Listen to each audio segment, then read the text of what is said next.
début avec Alain et puis après ta collaboration avec lui. Alors, on arrive à la fin de ce Grand Prix d'Italie où j'ai pris des points, bien évidemment, mais je sais que je ne pourrais pas faire une saison dans des conditions satisfaisantes vu ce qui m'est proposé par Bimota, et je décide de les quitter. Donc je rends mon contrat, je ne sais toujours pas où je vais aller, mais je sais que je ne peux pas rester chez eux. Et Olivier Chevalier venait de se tuer sur le circuit Paul Ricard, malheureusement. Et je sais qu'Alain a les motos. C'est très compliqué parce que appeler Alain Chevalier alors que son frère vient de décéder en lui demandant les motos, je sais que c'est quelque chose qui n'est pas facile, quoi. Et donc malgré tout, toujours sur les conseils de Philippe Debarle, qui a été vraiment quelqu'un qui a compté dans ma carrière, j'appelle Alain et là il me dit écoute, viens tout de suite à Vendôme, puisqu'il habite à Vendôme. Et donc je déménage toutes mes affaires puisque j'étais basé en Italie, je remonte et j'arrive à Vendôme. Tout de suite, Alain me dit bon, allez, on va partir au Grand Prix d'Espagne, on va voir comment ça se passe. Au Grand Prix d'Espagne, j'arrive, on prend contact avec les motos. Je termine 11e, mais la moto n'est pas encore réglée pour moi parce que c'est une découverte, c'est des motos complètement différentes de ce que j'avais pu piloter avec les Bimota, etc. Et arrive 2 semaines après le Grand Prix de France au Ricard, là où s'est tué Olivier. Et je finis 3e en bagarre avec Cecotto et Kroll tout le long de la course. On est tous les 3 devant et je termine 3e en 350 avec la moto d'Alain. Et pour moi, c'est la consécration. Je suis extrêmement ému parce qu'en même temps, Olivier s'y était tué. On était quand même proches, on se connaissait bien. C'est un moment assez émouvant et poignant de ma carrière parce que terminer sur le podium, qui était un peu inattendu malgré qu'il y a un gros potentiel des motos, c'était pour moi déjà un renouveau avec les motos d'Alain. Et puis la saison a continué comme ça. On a fait d'autres résultats puisque je fais 2e au Grand Prix de Hollande sous la pluie, derrière Carlos Lavado. D'autres résultats, plus ou moins en demi-teinte, mais enfin c'est en prise de contact avec les motos, prise en cours de saison, etc. Donc la saison 81 se déroule relativement bien. Je termine 9e du championnat du monde de mémoire, je ne suis pas très sûr d'ailleurs. Et puis après on enchaîne sur l'année 81 où là j'ai un sponsor italien qui s'implique, qui s'appelle Bastoni. Donc les motos sont couleur Bastoni contre Florence. Les motos sont construites par Alain sous sa supervision, mais elles sont entretenues en Italie. Donc je suis à nouveau basé en Italie, mais cette fois plus à Rimini où était la Bimota, mais à Florence où se trouve le team de mon nouveau sponsor. Et là on a les ateliers, on a les mécaniciens, on travaille d'arrache-pied sur les motos, sur les conseils d'Alain qui supervise à chaque fois le travail effectué. Et puis la consécration arrive au Grand Prix d'Italie à Monza où je gagne sous la pluie. Et je gagne ainsi mon premier Grand Prix. Et là, pour moi, c'est quand même quelque chose de magique. Avec Yonne Kroll qui vient me féliciter à l'arrivée, Alain qui est là tout heureux, tous mes amis qui sont là. C'était vraiment J'étais passé plein de fois à côté, mais là, ça y est, c'est fait. Et Bertin qui gagne le même jour en 125, donc doublé français à l'étranger en 1981. Manque de chance, ça se passe un 10 mai. Et ce jour-là, c'était l'élection de François Mitterrand, donc au niveau de la presse, on est un peu passé à la trappe. Mais bon, c'était pas grave, on était contents et la saison s'est terminée relativement bien. Et on est reparti en 1982 sur simplement les 350 parce qu'on avait encore des problèmes de budget, malgré qu'on ait un petit peu de sous, on n'en avait pas suffisamment. Donc je ne pouvais pas affronter 2 catégories, 2,5, 3,5. Et je décide pour la dernière année des 350 de me consacrer exclusivement à cette catégorie. Les motos retournent à nouveau chez Alain, bien que je sois toujours basé en Italie. Donc Alain gère la logistique, la préparation, le transport des machines, et moi je viens sur les circuits avec Didier de Radiguez dans la même écurie pour participer à ce championnat 1982 en 350. 82, oui, c'est des motos fantastiques, puisque c'est les motos les plus performantes avec les Kawasaki d'usine de Mang et Baldé. Donc le championnat va jouer entre nous 4, hein. Donc Didier de Radiguez et moi sur les Chevaliers, Baldé et Mang sur les Kawasaki KR d'usine.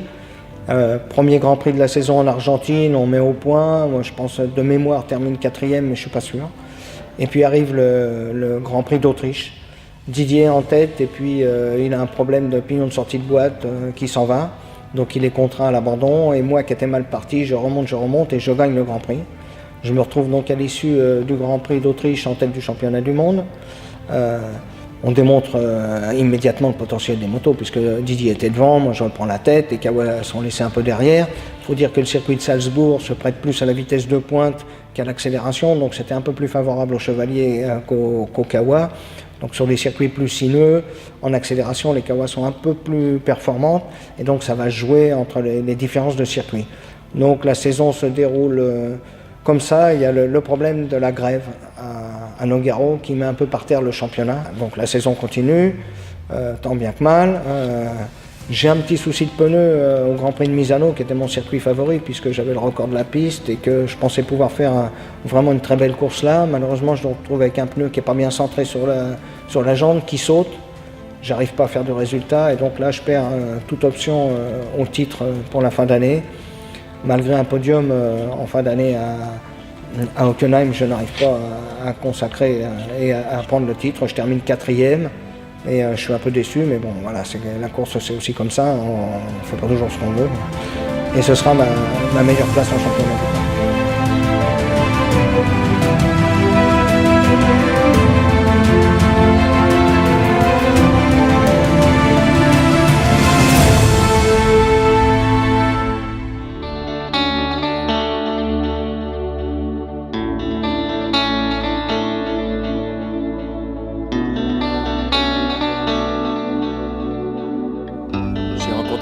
Alain en 1980 au Grand Prix de Belgique. C'était sur le circuit de Zolder, exceptionnellement d'ailleurs. Et Alain, j'ai été le trouver en fait parce que j'avais des problèmes avec mon châssis de ma Yamaha 250 qui était cassé, dessoudé. Et j'ai cherché dans tout le paddock quelqu'un qui pouvait le ressouder. Et c'est Alain qui, dans son petit camion Mercedes, avait de quoi ressouder un châssis qui s'est proposé de le faire. Il a ressoudé mon châssis. Et puis, du coup, il a suivi un petit peu mes essais et ma course à Zolder. Ça s'est très très bien passé. Il est venu me trouver après le Grand Prix. Et il m'a dit, c'est incroyable ce que tu as fait en plus avec ce châssis qui est cassé de partout.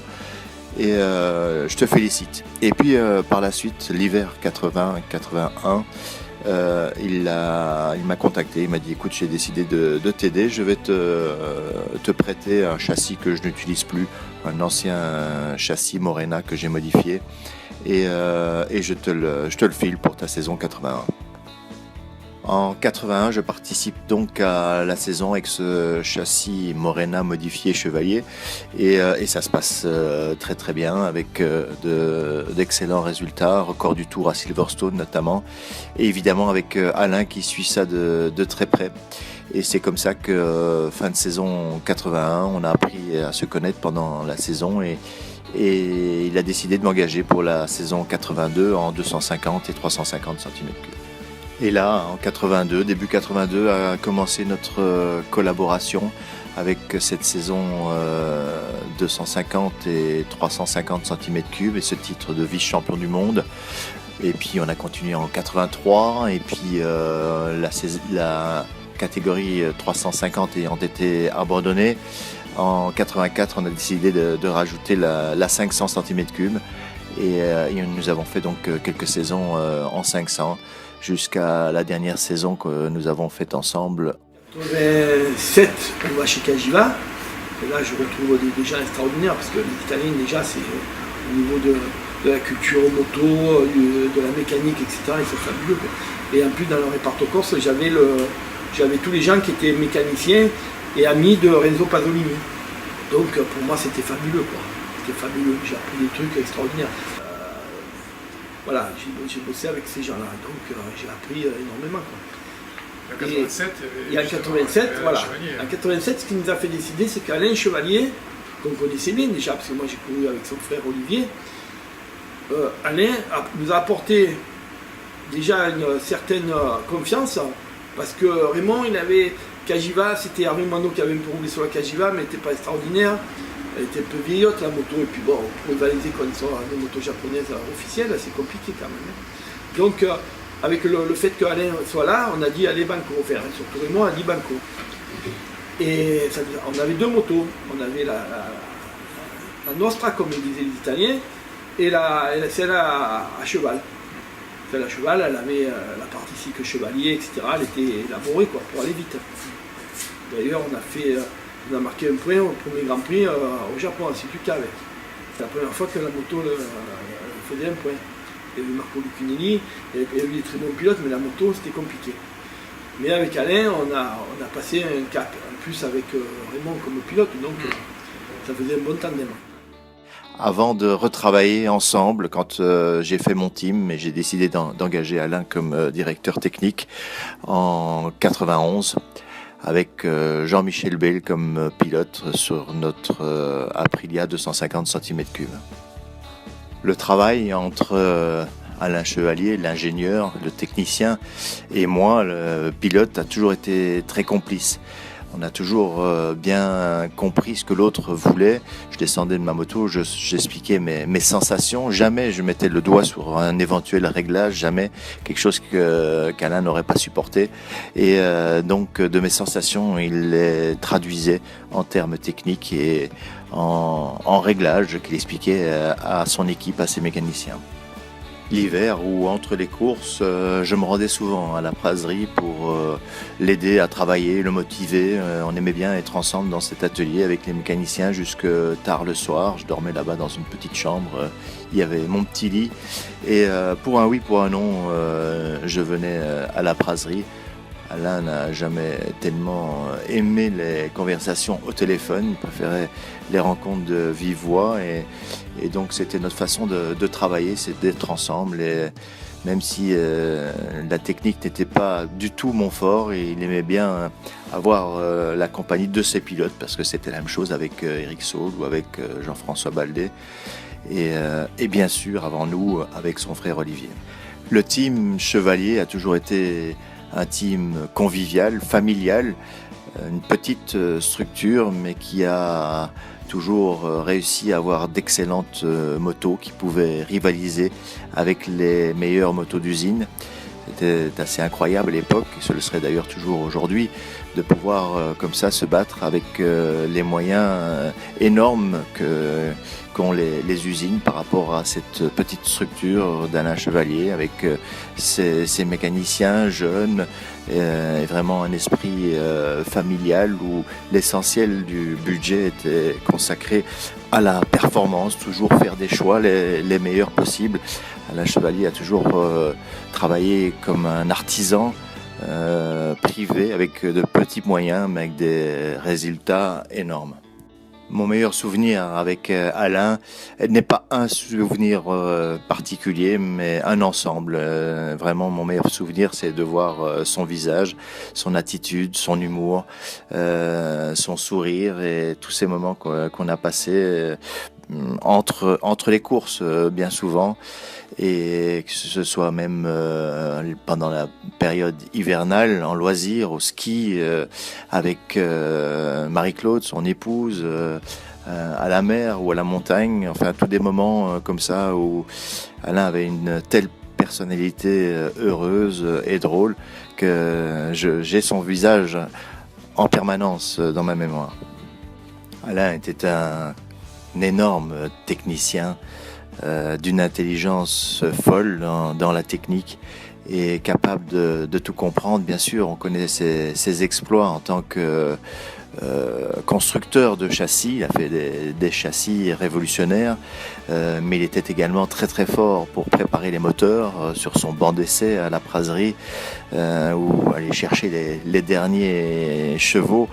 Mais en dehors de ça, là où on le connaît moins, c'est dans tout autre domaine. Il va chercher que ce soit n'importe quoi, tant que ça touche la technique, il va chercher à comprendre comment ça fonctionne et toujours trouver des évolutions dans ce qui existe et voire même des révolutions.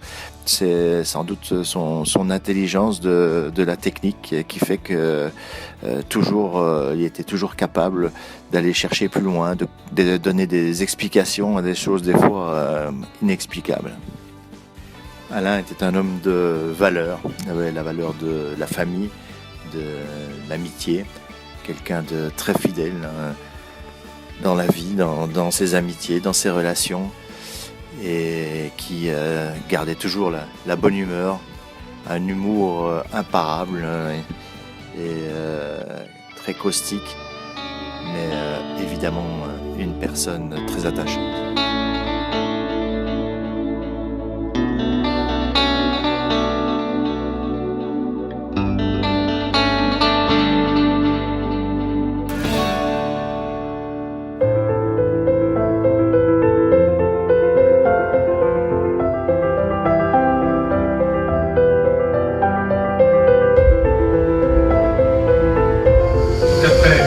On arrive à 83, tu sais qu'on va faire un hommage à Alain Chevalier et c'est l'année où tu as justement été dans l'écurie d'Alain Chevalier de 83 avec les Kawasaki. Oui. Est-ce que tu peux nous parler de cette année et nous parler d'Alain Chevalier? Alors, ensuite, quittant les Kawasaki, donc il n'y avait pas eu la Ferrand avant, il y avait les Kawasaki, arrêtant la compétition, donc Guilleux peut-être avait récupéré Makawa, etc. Moi, ne voyant plus de développement ni rien devant, j'ai dit il faut que je passe à autre chose. Alain Chevalier m'avait remarqué, on se connaissait depuis un temps, il m'a proposé de piloter ces machines. Et donc, on était avec de Radiguet dans l'écurie. Et bon, Chevalier, il était d'avant-garde, hein, c'était quelqu'un qui a été très bien parce qu'il était honnête, objectif, pas rancunier, pas terre à terre. Quelqu'un de bien qui connaissait la compétition, on ne pouvait pas lui mentir, il savait tout ce qui se passait, et qui nous avait fait des motos du feu de Dieu, quoi. Et notamment en Afrique du Sud, on était les premiers à avoir les boîtes à air, parce que l'Afrique du Sud c'était à Calami, c'était à 1500 mètres d'altitude, 2000 mètres, et il manquait d'oxygène, donc les boîtes à air étaient énormes, enfin il fallait les mettre au point au début, parce qu'il y avait un paquet qu'on serrait avec les boîtes à air. Et lui avait réussi à les mettre. Ça a permis à Didier de Radiguet, mais on s'est battu quand même avec Hervé Guilleux qui avait la Kawa. Et les deux, dans le dernier tour, se sont donné des coups de pied, etc., ce qui m'a permis de passer à droite et gagner le Grand Prix. Et ensuite, sur la voiture qui faisait, le pick-up qui faisait le tour pour saluer les gens, moi je saluais les gens, les deux ils se tapaient dessus. ça faisait bon genre. Voilà, donc c'était l'Afrique du Sud. Et ensuite, je me suis retrouvé avec cette moto qui marchait bien. C'était à Racine, je me rappelle, sur un coup de génie. Moi, j'avais la roue avant qui sautait, j'arrivais pas à conduire. Racine, c'était un de mes circuits préférés. D'ailleurs, il faut vous dire, et je le sais, et je le redis toujours, le circuit d'Assen d'avant déjà était vraiment un circuit de pilotage. Tous ceux qui marchaient à Assen étaient des grands pilotes parce que c'était le circuit de pilotage. Eh bien, j'avais le problème de roue avant qui sautait et on n'arrivait pas. Puis, Alain, je ne peux pas. Alors que normalement, j'étais toujours en première ligne, etc. J'y arrivais pas. Et il s'est mis à réfléchir comme il savait le faire et tout ça. Et le lendemain, il m'a fait un truc, il m'avait mis une jambe plus petite. Ce qui a fait une portée, il n'y avait pas à l'époque toute la série, les pneus larges, grands, gros. Il m'a réduit la portée du pneu. Et donc, ça l'a permis de moins sauter. Et je me suis retrouvé d'une moto infernale qui était un marteau-piqueur à un truc qui était super. Et là, je me suis bagarré pour la deuxième place. Labado était en tête et je me suis bagarré pour la deuxième place avec Palacé, qui était un pilote vénézuélien un peu marginal, renfermé sur lui-même avec sa mère, qui parlait à personne, et qui m'a sorti dans le dernier tour où je suis allé tout droit à 200 à l'heure dans les petits canaux où il y avait l'eau, où on voit ma moto, j'ai une photo, la boîte décollée en l'air, se désintégrer, et j'ai eu les ligaments. Hein. Et je passais deuxième au championnat du monde avec la Chevalier sans m'en rendre compte. Et c'est là que je me suis retrouvé à l'hôpital à la porte de Choisy où le professeur Le Tournel m'a opéré, et dans la chambre en face, il y avait Didier Pironi qui lui se faisait soigner pour ses pieds totalement broyés dans l'accident de la Ferrari. On s'est cogné un petit peu là-bas. Et donc ma saison finie. Et on est resté toujours soudés parce que c'était quelqu'un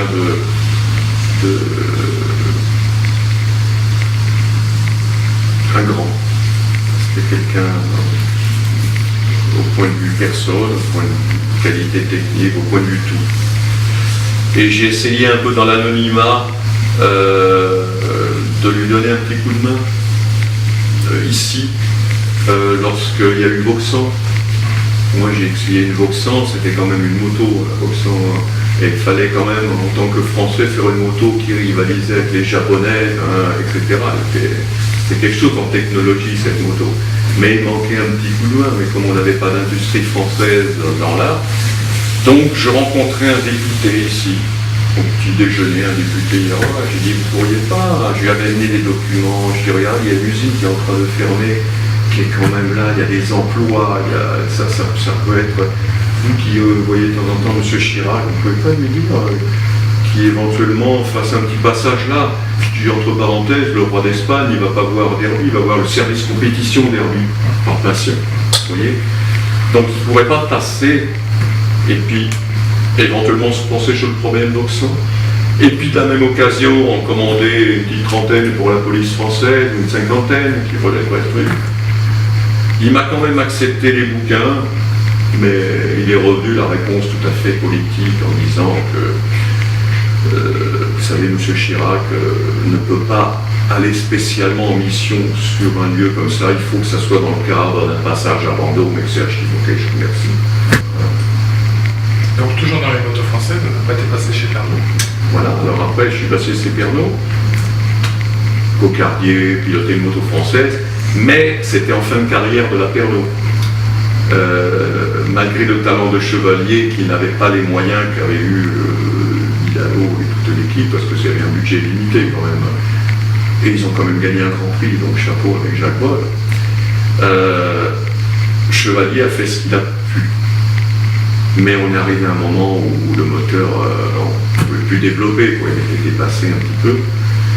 Donc en tous, on avait demandé l'autorisation de mettre un moteur Yann et on l'avait appelé la Nopère. Voilà.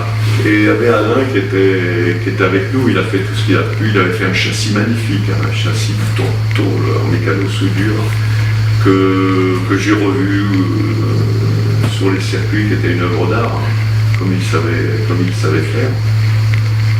Voilà. Et donc ça a été mais j'étais fier, si je ne me trompe pas, malgré tout, mis à part ne pas avoir gagné un grand prix, j'ai quand même fait la meilleure place au championnat du monde avec la Pernod qui était peut-être, je ne sais plus si je confonds 8, je ne sais plus, mais la meilleure place au championnat du monde en fin de saison, notamment avec une 4e place à Silverstone, parce que cette Pernod elle accélérait pas beaucoup, mais elle allait vite en vitesse de pointe, c'est pour ça que Jacques Boll avait gagné à Silverstone. Comme moi, j'avais fait une super course en passant 8 pilotes avec cette Kawasaki qui allait vite. Et là, j'avais fait 4e. Et c'était un moment où monsieur Daniel Aymar, qui était le boss, s'était déplacé, la seule fois s'était déplacé dans l'année, c'était là, mais ça n'a pas permis de reconduire le Pernod.